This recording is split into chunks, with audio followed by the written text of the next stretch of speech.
Se llamaban tierra adentro, la pampa y la cordillera, después fueron campo afuera, porque las palabras pesan, con esas cosas empiezan a vaciarnos la cesera. Bueno, ahora sí, hola Aurelio, ¿estás ahí? Buen día. Buen día, Marina, ¿qué tal? Bien, muy bien. Bueno, ya está la cortina sonando. Reiterá vos entonces el nombre de la columna para hoy, Aurelio. ¿Cómo no? El gobierno nacional y el establishment. Bueno, comenzamos, Aurelio, ¿te parece? ¿Cómo no? Bueno, se ha cumplido un año de la existencia de este gobierno que ha tenido que hacerse cargo de la dirección del país en condiciones realmente terribles, porque, bueno, primero tuvo que hacerse cargo de la pandemia representada por el gobierno de Macri, sí. Al que se lo debe juzgar como el equivalente a un gobierno de ocupación extranjera, con la complicidad del gran del establishment nacional y del capital extranjero que gobierna el poder económico en Argentina. Sí. Desde el primer momento, bueno, y a continuación el COVID-19, ¿no? Claro, la pandemia, sí, claro. Complicando extraordinariamente la situación en términos que vemos además extraordinariamente complicada la situación prácticamente en la mayoría de los países del mundo. Sí, tal cual. Creo que la única excepción visible en este momento es China, que ha logrado gobernar la pandemia y por lo menos por el momento. Sí. Y hace rato que no tiene muertos, y además puede registrar a favor suyo una recuperación económica en los últimos 2 trimestres. Claro, sí. Pero en el resto del mundo la situación es dramática, sigue siendo dramática. Ayer hemos visto el mensaje de Merkel señalando que realmente hasta los alemanes, que son dentro de Europa uno de los que mejor han manejado la situación, viven un momento terrible. Y bueno, y a su vez eso, como es natural, ha generado un desgaste prácticamente en todos los gobiernos. Claro. Se puede decir incluso por lo menos una cuota alta de incidencia en la derrota de Trump, bueno, la tuvo la propagación del COVID en Estados Unidos y el desastre que ocasionó con una ineptitud manifiesta del presidente norteamericano para enfrentar la situación. Sí. Fue desastroso realmente como llevó a cabo. Sí, pero no fue el único desastre, Marina, porque el problema que nosotros también sufrimos es el problema de las características que tiene el sistema capitalista, por el cual se crea de una manera muy sencilla una situación de antagonismo o de oposición entre los intereses generales más significativos, que en este caso la salud pública, y el interés particular que sin demonizarlo, no hace falta demonizarlo porque de alguna manera es diabólico en sí mismo, en el sentido de que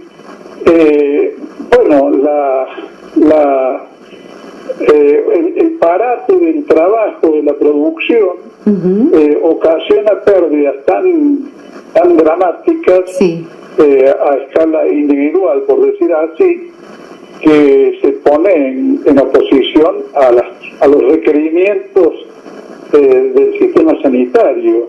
Claro, sí. y resiste lo que desde el punto de vista de la racionalidad sanitaria es imprescindible. O sea, Estados Unidos es un caso, pero lo hemos visto también en Italia, lo hemos visto en Inglaterra. En España también, sí. En España. Francia, sí, la verdad que... Sí, lo hemos visto en todas partes, porque el problema es que el mundo empresarial, el comercio y la industria han resistido las medidas necesarias porque significaban pérdidas. Claro. O en algunos casos quebrantos. Y entonces esa situación de oposición ha hecho que prácticamente ninguna gestión estatal sea buena, sea óptima, prestigie al gobierno ante la población, como por ejemplo en nuestro caso amagó con ser un elemento de prestigio para Alberto Fernández en los primeros meses, pero eso se disipó más o menos rápidamente, porque porque el fenómeno es estructural. Claro. Y es bastante poco lo que puede hacer, aunque puede hacer cuestiones muy significativas la gestión pública para resolver el conjunto de la situación.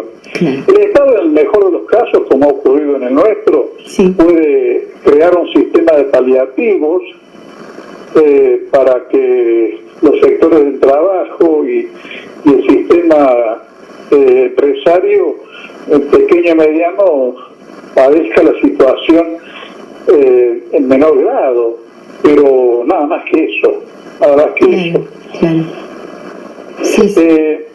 Pero bueno, ese es el marco en el cual le ha tocado gobernar a un gobierno que ha contado desde el primer momento con la resistencia, el rechazo y la acción, y una acción deliberada y más o menos sistemática de los centros de poder económico concentrado para tratar de domesticarlo, para que siguiera siendo un gobierno como el de Macri, un gobierno que pusiera en el primer plano los intereses de los núcleos de poder concentrado del capital extranjero y el gran capital argentino, el mundo de los fondos de siembra, que son los grandes beneficiarios del modelo de Macri, los bancos. Los bancos, no nos olvidemos de los bancos. No nos olvidemos, vaya. Claro, no nos olvidemos de los bancos que han estado en la cúspide. Claro. Han estado en la cúspide del poder macrista recibiendo tasas de interés realmente inusuales en cualquier lugar del mundo. Bueno, ese universo se ha manifestado esta semana a través del Foro de Convergencia Empresarial, que es realmente es la cueva de Alibaba, ¿no? Allí está la Asociación Empresarial Argentina, con figuras estelares como Pablo Roca, Mañeto. Sí. Claro. El foro también agrupa a los asociaciones de bancos argentinos, o sea, lo peor de la banca argentina. Agrupa a la sociedad rural argentina, creo que la entidad más oligárquica del mundo agrario, y a otros pejerreyes de gran tamaño también, ¿no? No son pescaditos. No, son bien grandes, tiburones podríamos decir. Claro. Bueno, el foro ha considerado necesario salir a la defensa de la Corte Suprema de Justicia, que nosotros calificábamos en la columna del sábado pasado de la Corte de Alibaba, de Alibaba. Bueno, los 40 ladrones han salido a defender a los jueces, que los defienden a su vez a ellos, en un gesto de reciprocidad perfecta. Ahora, desde el primer momento han orquestado una campaña de hostigamiento hacia el gobierno que evidentemente perseguía como finalidad o ponerlo de rodillas y transformarlo en una réplica del gobierno de Macri que siguiera permitiendo una especie de saqueo ilimitado del país, aunque el país ya casi no tenía sangre, sí.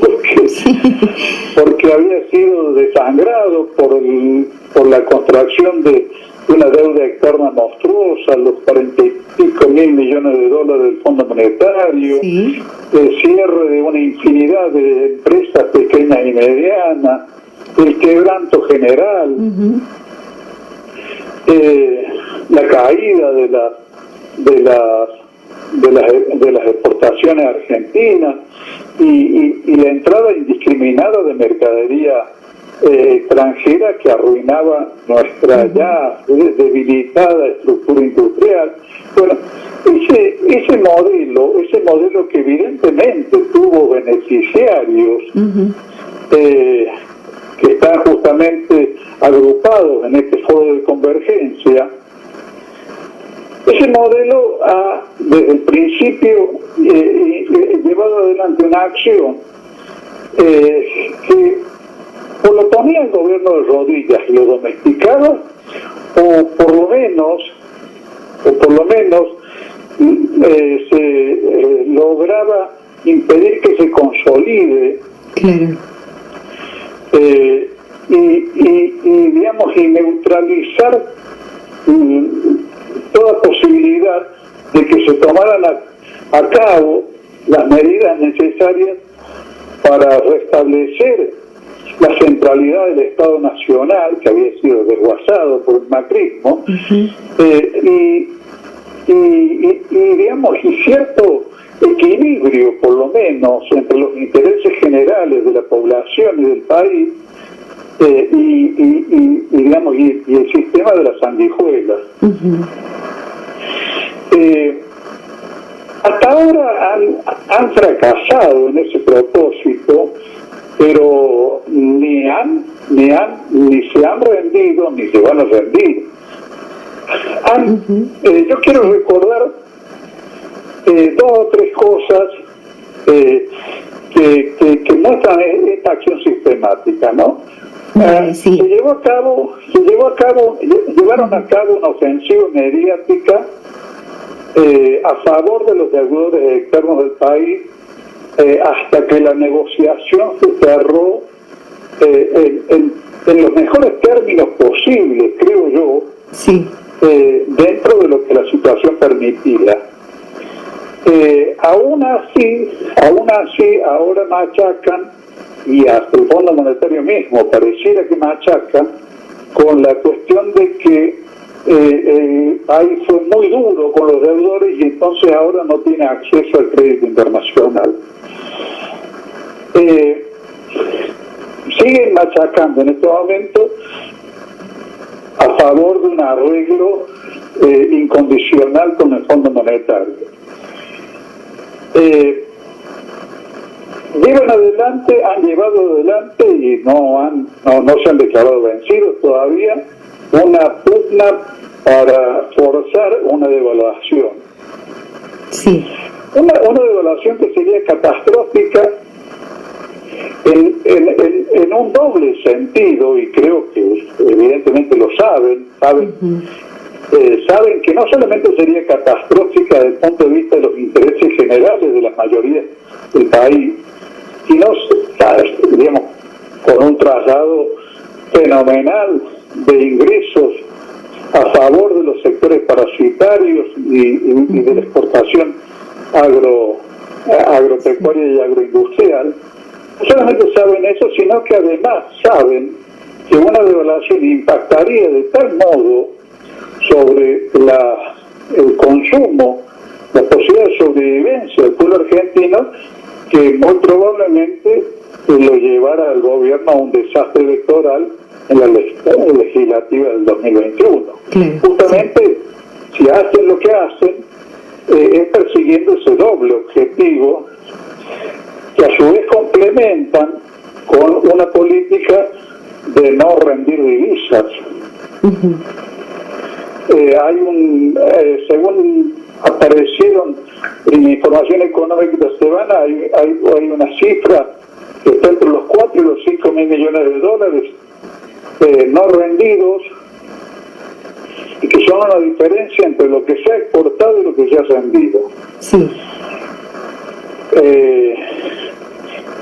En medio de ese fenómeno están casos escandalosos como el de la firma Oil, hacia la cual se ha desviado la exportación de aceite de soja y de algún otro producto desde Vicentín, a su vez sin ingresar las divisas. O sea, delito sobre delito. Sí. Bueno, por otra parte, otro de los elementos de la ofensiva son los aumentos desmedidos de precios. Ahora, entonces el sistema, es evidente que la gente de este foro de convergencia de la Cueva de Alibaba saben, tienen perfectamente claro la importancia de contar con una corte adicta que pueda fallar a favor de Alibaba. Claro. Entonces todo esto tiene los visos de una especie de guerra declarada que creo que necesita una explicación, porque pocas veces se ha visto que desde el primer momento, apenas asumido, un gobierno tenga que enfrentar una resistencia tan manifiesta, tan abierta, tan cerrada, y además llevada adelante por todos los brazos con que cuenta el orden establecido. Es decir, el poder económico, el poder mediático y el poder judicial. Entonces, cada una de las cosas que se han ido planteando de parte del nuevo gobierno, para poder responder a la situación creada por el desastre macrista por un lado y por la pandemia por otra, ha sido objeto de una acción muy firme de oposición y de boicot, de campaña terrorística por parte del establishment, como ha ocurrido, por ejemplo, con el tema de Vicentín, que todavía sigue planteándose como una defensa por parte de este grupo, ¿no? Sí. Como una defensa del derecho de propiedad, cuando evidentemente si algo lesiona la acción de Vicentín, es el derecho de propiedad de varios miles de productores y de instituciones y del propio Estado, empezando por el Banco Nación, a los cuales les ha robado descaradamente. Y sin embargo, el sistema de poder económico considera que Vicentín tiene intereses legítimos que defender. El segundo, otro caso en el cual hemos visto esta oposición tenaz es el tema del impuesto a la riqueza. Claro, también, sí. Y allí sabemos que lo que pueda hacer la Corte a la hora que se presenten planteos de inconstitucionalidad puede decidir la balanza a favor o en contra, y en consecuencia determinar, como lo dice la declaración de Cristina Fernández de Kirchner, determinar un vaciamiento aumento de los fondos que el gobierno necesita para poder gobernar el país, para no ir a una especie de fracaso estrepitoso. Claro, sí, sí.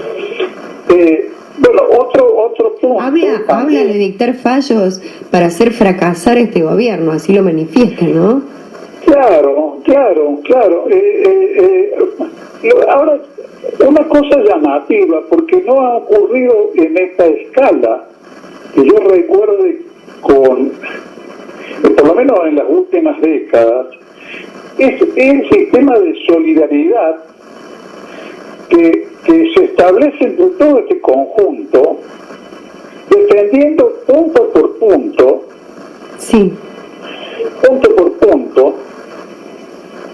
al conjunto de intereses económicos e institucionales que responden al mismo orden. Porque es claro que una de las cosas a las que está apuntando el Foro de Convergencia Empresarial cuando respalda la Corte es que la Corte opere, por ejemplo, favorablemente a las demandas que pueda hacer Rodríguez Larreta sobre el tema del recorte de los fondos de la Cava, que en realidad cualquier persona que se informa sobre el asunto llega fácilmente a la conclusión de que lo único que se ha hecho con eso es reparar una transferencia injusta de recursos que hizo el gobierno de Macri, dándole a la Cava fondos que, como han señalado bien los legisladores de Córdoba, duplican lo que Córdoba gasta en sostener una policía de 22.000 agentes, siendo que la de la capital federal tiene 19, o sea, 3.000 menos, y los sueldos son más o menos los mismos. Entonces, evidentemente Macri le había transferido una cifra, un exceso sobre lo necesario para sostener la policía porteña, un exceso de 30 y pico mil millones de pesos. Y lo único que ha hecho la medida dispuesta por el Parlamento argentino es poner en orden esa situación tan desequilibrada. Sí. Ahora da la impresión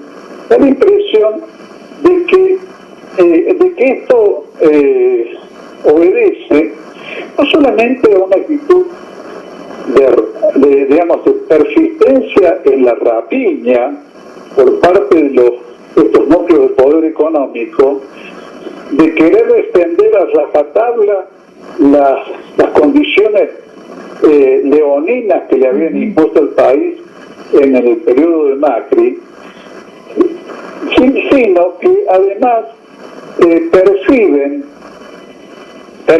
que el gobierno está en un momento en el cual no ha logrado todavía terminar de consolidarse, aguijoneado por problemas tan serios como la reestructuración de la deuda y la pandemia, y en consecuencia pretenden que no logre concluir con el proceso de conformación de la fuerza más sólida, ganando las elecciones del 2021, con la sospecha, que me parece que es una sospecha razonable de parte del establishment, de que esa consolidación significaría avances en el recorte de la rapiña, que son imprescindibles para poder establecer las condiciones de convivencia social y de supervivencia y desarrollo de la sociedad argentina. Les importa un pito si eso no se logra a condición de sostener un sistema de saqueo extremo. pero a su vez, aunque por momentos pareciera uno tener razones para dudar de si el gobierno advierte la naturaleza cerril del enemigo que tiene enfrente, y por momentos pareciera que cree posible llegar a alguna clase de transacción tranquila con los 40 ladrones, pero creo que de parte del establishment existe una suerte de conciencia de que si el gobierno se consolida y quiere ser un gobierno que cumpla sus compromisos con las mayorías nacionales, va a tener que recortar sus privilegios, porque ese sistema de privilegios es incompatible con la sobrevivencia misma de la Argentina. Claro, es así. Bueno, entonces como no están dispuestos a ceder, entre otras cosas porque este país les importa un pito, porque no son una élite que tenga el mínimo de conciencia nacional como para buscar que se cree un sistema donde ellos sean los privilegiados, pero donde haya lugar para todos. Ni siquiera eso están dispuestos a hacer. Entonces actúan como una banda de salteadores dispuestos a defender el sistema del saqueo a como dé lugar y tenga o no futuro. Ahora, para el pueblo argentino esa imposición es intolerable porque solamente se sostiene con una lógica de endeudamiento permanente que obviamente es insostenible, y solamente se sostiene con índices crecientes de pobreza y de indigencia como los que hemos soportado en este año, apenas paliados por la acción social del gobierno, pero que no pueden transformarse en un sistema eterno. El país necesita recuperar la producción y el trabajo, y eso está claro para las fuerzas nacionales. Bueno, muchas gracias, Aurelio. Por supuesto, interesantísimo y un gran aporte para el Vos que Pensás. Te mando un abrazo y gracias por tu gran aporte. Bueno, un abrazo, María Inés. Hasta el sábado que viene. Hasta el sábado que viene.